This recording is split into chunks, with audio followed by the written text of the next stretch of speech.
नमस्कार बच्चों आज हमारा विषय है हिंदी। और हिंदी विषय में आज हम करेंगे पाठ नंबर 10, कक्षा 8वीं में पाठ नंबर 10। पाठ नंबर 10 है हमारी कविता सखी वे मुझसे कहकर जाते। कविता का शीर्षक है कवि सखी वे मुझसे मुझे कहकर जाते। तो इस कविता में जो नायिका है वो है यशोधरा जी, जो कि सिद्धार्थ जी की पत्नी। सिद्धार्थ जो थे वो कपिलवस्तु के राजकुमार थे, जो कि आगे ज्ञान प्राप्त करने के लिए, सिद्धि प्राप्त करने के लिए घर से बिना बताए चले गए थे। तो जब उनकी जो नवविवाहित पत्नी थी यशोधरा जी, और उनका बिल्कुल नवजात छोटा सा बच्चा था, 6 महीने का बच्चा था, उसको छोड़ के बिना बताए वो ज्ञान प्राप्त करने के लिए चले गए थे। तो जब वो बिना बताए चले गए, वहाँ से चले गए, तो वही सिद्धार्थ जो थे वो उन्होंने ज्ञान प्राप्त किया, बोध ज्ञान प्राप्त, उनको जब बोध हो गया, ज्ञान हो गया, तो वे बुद्ध बन गए। तो इसी के बारे में ये कविता है मैथिली शरण गुप्त जी के द्वारा लिखी हुई। तो इसमें जो नायिका है बुद्ध जी की पत्नी यशोधरा जी, तो उनके बारे में बताया गया है। तो कहते हैं नायिका जो है यशोधरा जी कहती हैं कि सखी वे मुझसे मुझे कहकर जाते, सखी वे मुझसे कहकर जाते। अपनी सखी से यशोधरा जी कह रही हैं कि हे सखी वो मुझे बताकर जाते। तो देखेंगे इसके पहले पद्यांश में नायिका अपनी सखी से कह रही है कि सखी वे मुझसे कहकर जाते, कह तो क्या मुझको वे अपनी पथ बाधा ही पाते। पथ बाधा मीन्स रास्ते में आने वाली रुकावट। तो यहाँ पर जो नायिका कह रही है अपनी सखी से, सखी वे मुझसे अगर कहकर जाते तो क्या वो मुझे अपने रास्ते की रुकावट पाते, क्या मैं उनके रास्ते में रुकावट बनती, क्यों वो मुझे बिना बताए चले गए। अगले पद्यांश में देखते हैं, मुझको बहुत उन्होंने माना फिर भी क्या पूरा पहचाना। अब यशोधरा जी कह रही हैं, अपनी सखी से कह रही हैं कि वो मुझे बहुत मानते थे, वो मुझसे हर बात बताते थे, मुझे मेरा बहुत सम्मान करते थे, मुझे बहुत मानते थे, परंतु क्या फिर भी उन्होंने मुझे पूरा पहचाना, क्या फिर भी वो मुझे पहचान पाए। अगर वो मुझे मानते, मुझे जानते, तो मुझे वो बताकर अवश्य जाते। मैंने मुख्य उसी को माना, मुख्य होता है खास। नायिका कहती है कि मैंने तो उनको मुख्य माना, उन्हीं को अपना सब कुछ माना। जो वे मन में लाते तो मुझे क्या बताते नहीं। जब वो मुझे इतना मानते हैं तो क्या वो मुझे अपनी हर बात बताते नहीं। मैंने तो उनको अपना बहुत खास माना, बहुत अपना माना। सखी वे मुझसे कहकर जाते, अपनी सखी से शिकायत कर रही हैं कि हे सखी वो मुझे कहकर क्यों नहीं गए, वो मुझे बताकर क्यों नहीं गए। अगले पद्यांश में हम देखते हैं, आगे नायिका कह रही है अपनी सखी से, स्वयं सुसज्जित करके क्षण में प्रियतम को प्राणों के प्राण में हमें भेज देती है रण में। शास्त्र धर्म के नाते सखी वे मुझसे कहकर जाते। अब यहाँ पर जो आपको शब्द दिख रहे हैं, सुसज्जित होता है सजाना, क्षण होता है पल, प्रियतम प्यारा, प्राणों के पण जो एक खेल का पासा होता है उसको कहा जाता है, रण होता है युद्ध क्षेत्र, और क्षात्र धर्म होता है क्षत्रियों का धर्म। तो इस पद्यांश में, इन पंक्तियों में नायिका अपनी सखी से कह रही है कि हम क्षत्राणियाँ होती हैं, हम जो सिद्धार्थ थे, जो उनके नायक थे, वो एक राजकुमार थे, कपिलवस्तु के राजकुमार। तो ये जो होते हैं ये क्षत्रिय होते हैं। तो यहाँ पर नायिका कह रही थी हम क्षत्राणियाँ होती हैं, हम अपने पतियों को तिलक लगाकर जो है वो युद्ध के क्षेत्र में भेजती हैं, बड़ी खुशी से, बड़े गर्व से अपने पतियों को तिलक लगा के जो है वो युद्ध में भेजती हैं।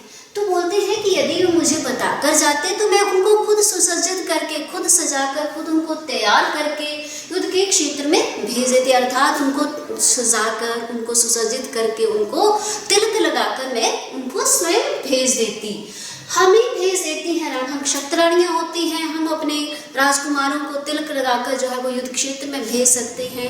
तो वैसे ही अगर वो मुझे बताकर जाते तो मैं भी उनको जो है वो तैयार करके, सजाकर उनको अवश्य भेज देती।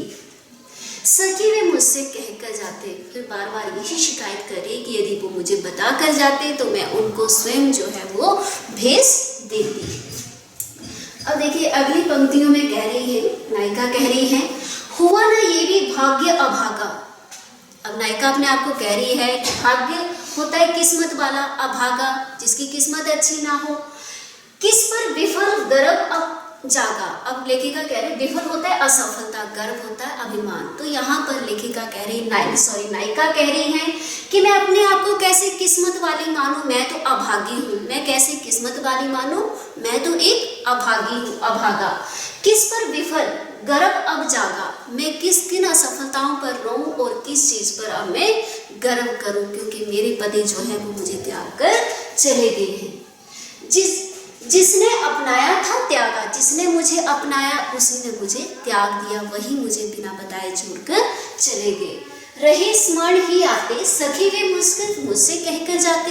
बार बार मेरे दिमाग में यही प्रश्न आ रहे हैं कि जिसने मुझे अपनाया उसी ने मुझे त्याग दिया। यदि सखी वे मुझे बताकर जाते तो क्या मैं उनको नहीं भेजती। तो बार बार नायिका जो है वो यही शिकायत अपनी सखी से कर रही है। अगले पद्यांश में हम देखेंगे, अगले पद्यांश में नायिका कह रही है नयन उन्हें निष्ठुर कहते। नयन होता है आंखें, निष्ठुर होता है कठोर। तो मेरे जो नयन है, मेरी जो आंखें हैं वो उनको कठोर कह रही है, उनको कठोर बता रही है। पर इनसे जो आंसू बहते सदे हृदय में कैसे सहते। पर जो इनसे आंसू बहते, अगर वो मुझे बताकर जाते, मेरे आंसू बहते, तो वो मेरे आंसुओं को देखकर उनका हृदय ये सब कैसे सहन कर पाता। गए तरस ही खाते, क्या शायद वो मेरे आंसुओं को देखकर मुझ पर तरस खाकर शायद वो रुक जाते। सखी वे मुझसे कहकर जाते। अब फिर बोल रही है कि सखी वे मुझे बताकर जाते, लेकिन बोल रहा है मेरी आंखें जो हैं वो निष्ठुर हैं, वे अपनी आंखों को निष्ठुर कहती हैं। लेकिन फिर भी नायिका कह रही है कि यदि वो मुझे बताकर जाते, लेकिन अगर मेरी आंखों से आंसू बहते तो वो शायद मेरी आंसुओं को देखकर रुक जाते। हे सखी वो मुझे बताकर जाते। अब अगली पंक्ति में देखें, जाए सिद्धि पावे वे सुख से।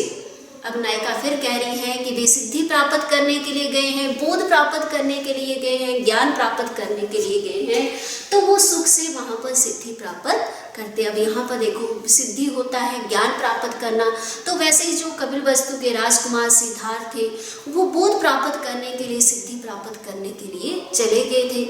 जब उन्हें बोध हो गया, ज्ञान प्राप्त हो गया, तो वो बुद्ध बन गए। तो यहाँ पर नायिका कह रही है, अपने पति को कह रही है, अपने नायक को कह रही है, अपनी सखी से शिकायत करते हुए कि जाए सिद्धि पावे वे सुख से। वो जाते और सुख से सिद्धि प्राप्त करते, ज्ञान प्राप्त करते, दुखी ना हो इस जन के दुख से। नायिका कह रही है कि अब जो है वो सुख से सिद्धि प्राप्त कर सकते हैं, वो मेरे दुख से दुखी नहीं होंगे। अगर वो मुझे बताकर जाते, मेरी आंखों से आंसू देखते, तो उनका हृदय भी दुखी होता। अब वो मुझे बिना बताए गए हैं, मेरे आंसू उन्होंने नहीं देखे हैं, तो वो अब सुख से सिद्धि प्राप्त करे और दुखी से भी दुखी ना हो, अर्थात मेरे आंसुओं को देखकर वो दुखी ना हो। उपालम दूं मैं कैसे मुख से।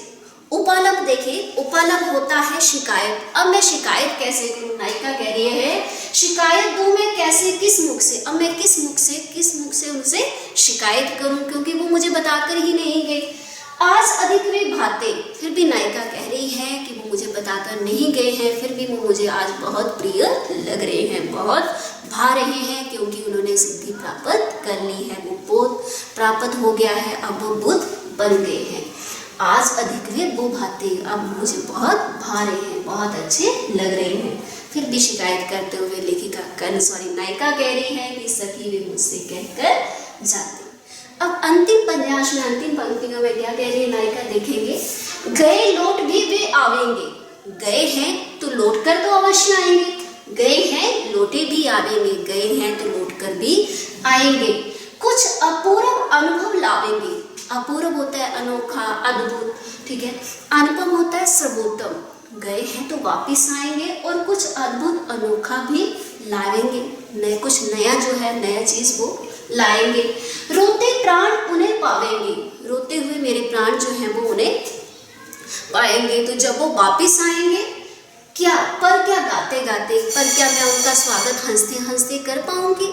जब वो वापिस आएंगे, जब वो कुछ लेकर आएंगे, अपूर्व अनुभव जो ज्ञान जो लेकर आएंगे, तो क्या मेरी आंखें उनका हंसते हंसते स्वागत कर पाएंगी। क्या मेरे प्राण जो हैं वो रोते रोते उनका स्वागत करेंगे या हंसते हंसते। सखी वे मुझसे कहकर जाते। तो अंतिम में नायिका यही कह रही हैं कि यदि वो गए हैं तो वापस लौट कर जरूर आएंगे, अगर वो लौट कर आएंगे तो क्या मैं उनका स्वागत कर पाऊंगी, क्योंकि लेखिका नायिका जो है वो इस चीज़ से दुखी है क्योंकि वो उनके जो है नायक जो है वो उनको कुछ बताकर नहीं गए हैं। तो ये है कविता हमारी सखी वे मुझसे कहकर जाते। तो इसमें नायक मैथिली शरण गुप्त जी ने, जो कवि है मैथिली शरण गुप्त जी ने, उन्होंने सिद्धार्थ की पत्नी यशोधरा जी के विरह वेदना को बताते हुए इस कविता की रचना की है। उन्होंने बताया है कि इसमें नायिका कैसे अपनी सखी से शिकायत कर रही है कि हे सखी वो मुझसे कुछ कहकर जाती। धन्यवाद।